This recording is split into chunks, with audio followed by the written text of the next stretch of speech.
Olha, por unanimidade, o Supremo Tribunal Federal confirmou a decisão que suspendeu a aplicação da chamada presunção da boa-fé no comércio de ouro e determinou que o governo federal adote em 90 dias um novo conjunto de regras para a fiscalização do produto, especialmente em relação à sua origem. Vamos saber das implicações disso. Será que a gente tem a presunção da boa-fé também afetada por essa decisão nas outras relações de consumo?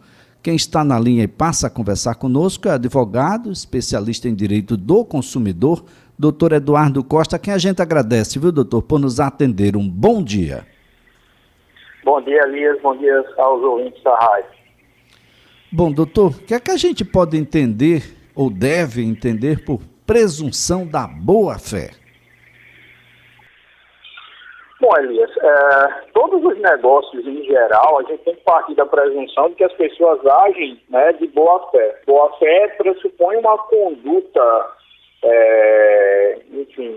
pautada no direito, pautada na legalidade, pautada na observância, né, do direito do outro, dos bons costumes, de uma forma em geral. Se a gente for pensar de uma maneira não técnica, para a gente definir a boa-fé, a gente poderia trabalhar com essa ideia. Essa decisão do Supremo Tribunal Federal, ela pode, em algum momento, ser associada a essa presunção de boa-fé das outras relações de consumo, não apenas as questões relacionadas ao comércio do ouro aqui no país? Elias, a decisão do Supremo Tribunal Federal, conferida recentemente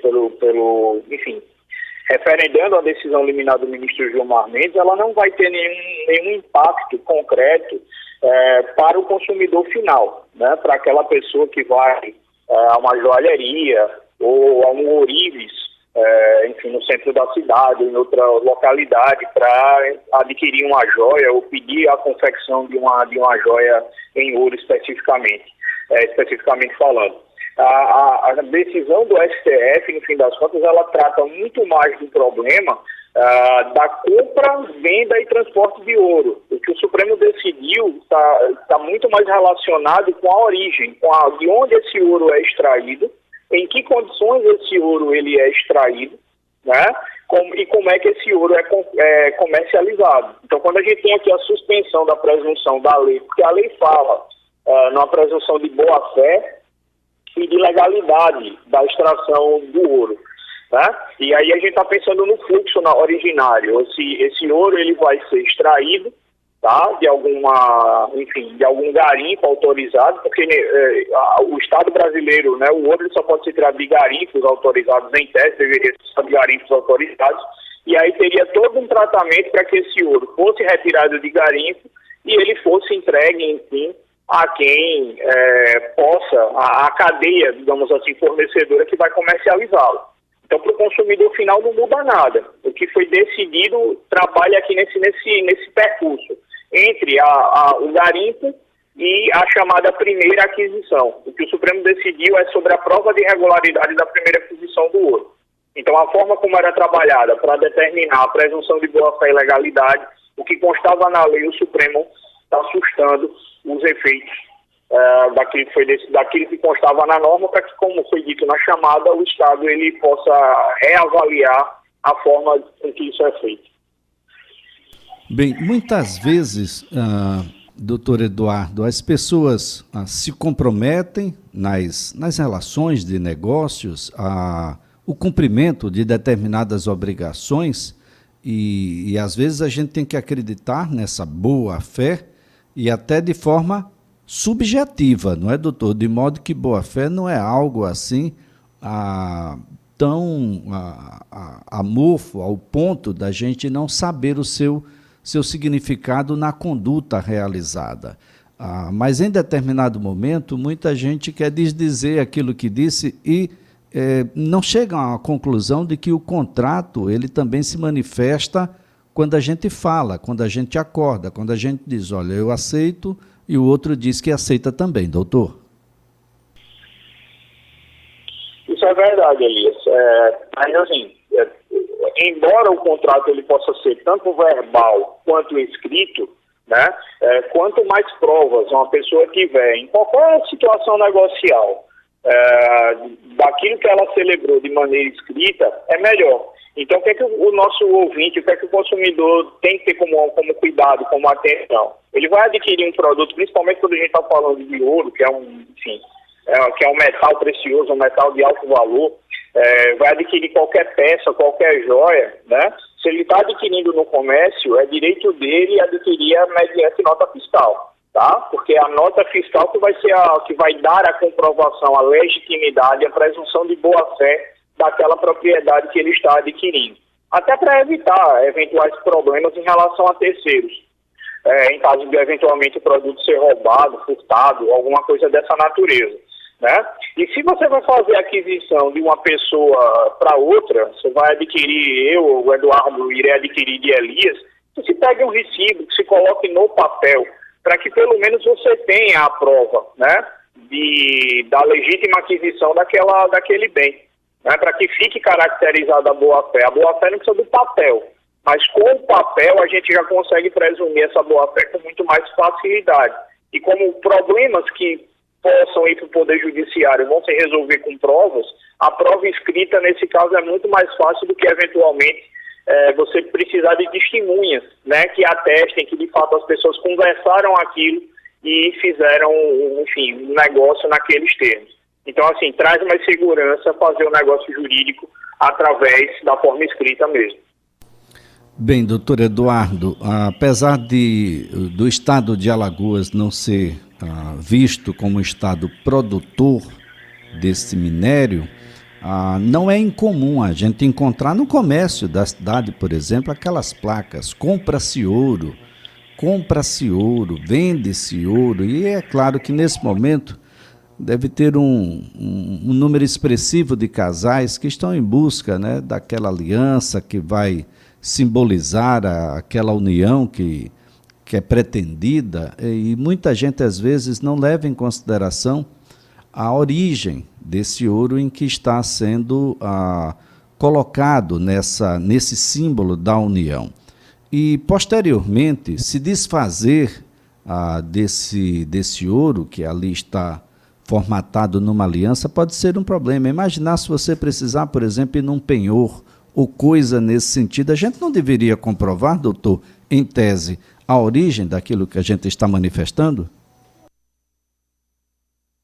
A lei que o Supremo declarou a inconstitucionalidade da forma de registro, ela trabalha nessa perspectiva, né, de estabelecer toda a cadeia do ouro, desde a extração num garimpo autorizado até esse ouro ele chegar, digamos, enfim, no fornecedor final, naquele que vai efetivamente trabalhar no ouro para confeccionar a joia.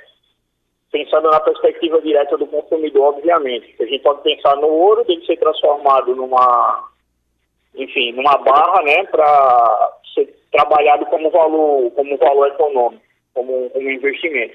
Mas toda a cadeia que chega para o consumidor, ela parte dessa legislação. Agora, pensando no consumidor diretamente, como eu falei antes, se o consumidor adquire de um estabelecimento, tá? E esse estabelecimento, ele entrega para o consumidor a nota fiscal, o recibo da venda, o consumidor aqui ele vai ter a sua boa-fé presumida, né?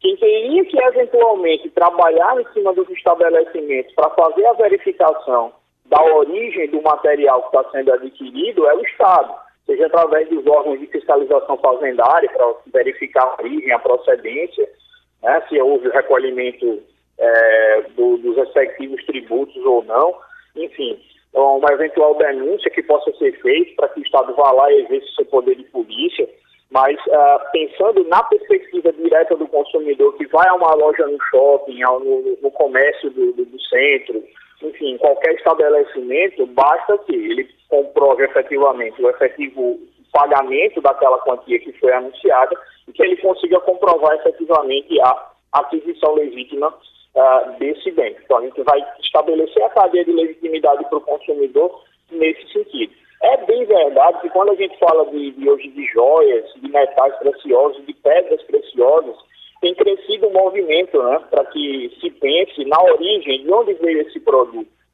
Tá? A decisão é objeto de um país que, sei lá, exerce a mineração em condições análogas de trabalho escravo.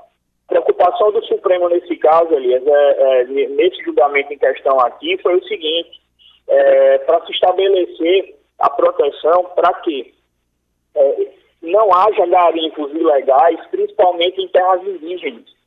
Então, não é o consumidor que tem que ter esse problema, né? Mas o consumidor final, ele é a ponta que adquire algo que começa lá atrás. Então, a preocupação do Estado nesse sentido aqui, do STF, determinar um novo conjunto normativo, um novo desenho regulatório, para que você, enfim, tenha menos chance de chegar em produtos inadequados, né? Enfim, de extraídos de forma indevida, para o consumidor, mas especificamente também cuidando de toda a cadeia, para que não haja garimpo ilegal, para que não haja extração sem a devida catalogação pelo Estado, para que os impostos não deixem de ser recolhidos. Então, assim, a questão que foi decidida pelo Supremo é muito mais ampla e preocupada com o início da cadeia de extração e fornecimento. Para o consumidor, a questão ela se resolve de uma maneira muito mais simples.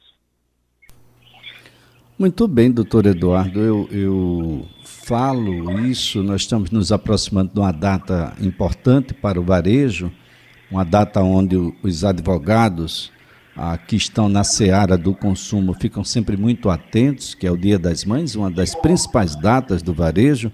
Entre os muitos objetos de desejo tem as joias. E é claro que as pessoas precisam ficar atentas, porque cada joia dessa tem uma certificação da sua qualidade, ela precisa conter nessa certificação os seus principais elementos, é ouro, é ouro amarelo, é ouro branco, é ouro rosé, nós temos aí a qualidade desse ouro, a pureza desse ouro, qual é a quantidade de prata que está inserida, de cobre, enfim.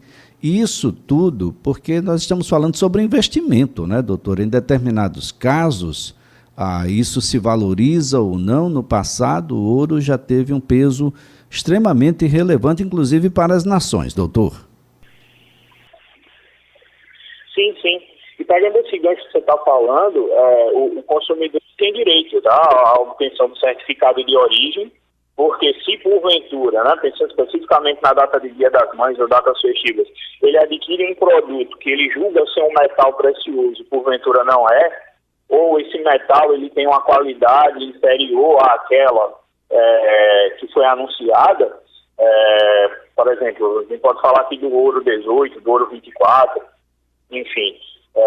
Então, assim, o consumidor, se ele tiver diante de informação falsa, e é importante exigir também esse certificado de origem, de procedência daquilo que exatamente ele está adquirindo, porque se ele tiver algum problema nesse sentido, a gente estaria diante de uma publicidade enganosa, a gente estaria diante aqui de um erro essencial em relação àquilo que está sendo adquirido, e aí o consumidor, verificando posteriormente ter sido engabelado, ter sido defraudado, ele poderia, enfim, tomar as medidas, né, penais, que tecnicamente se você adquirir algo que não foi, a gente poderia falar na figura do estelionato, e as figuras cíveis competentes para buscar o ressarcimento dos prejuízos que teve. Tá? Então, o Código de Defesa do Consumidor ele assegura como direito básico o direito de informação e, portanto, o consumidor ele tem direito aqui ao esclarecimento total daquilo que efetivamente ele está adquirindo, seja uma pedra preciosa ou um metal, qual é efetivamente a especificação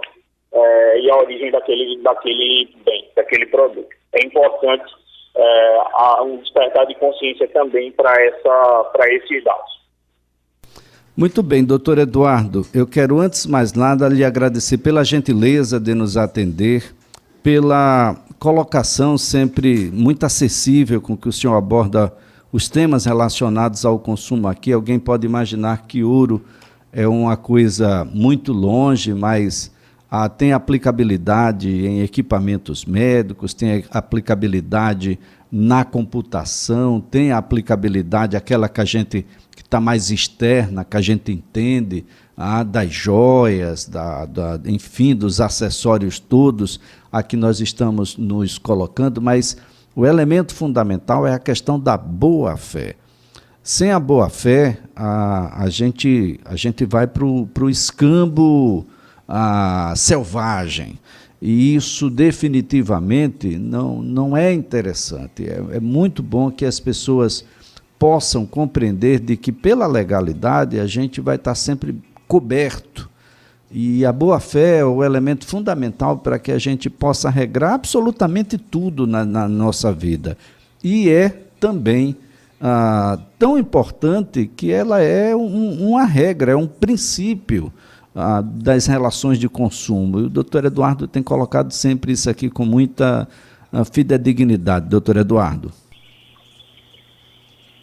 Obrigado, Elias. Estamos sempre à disposição de vocês e é sempre um prazer poder dialogar com a audiência da Rádio CBN.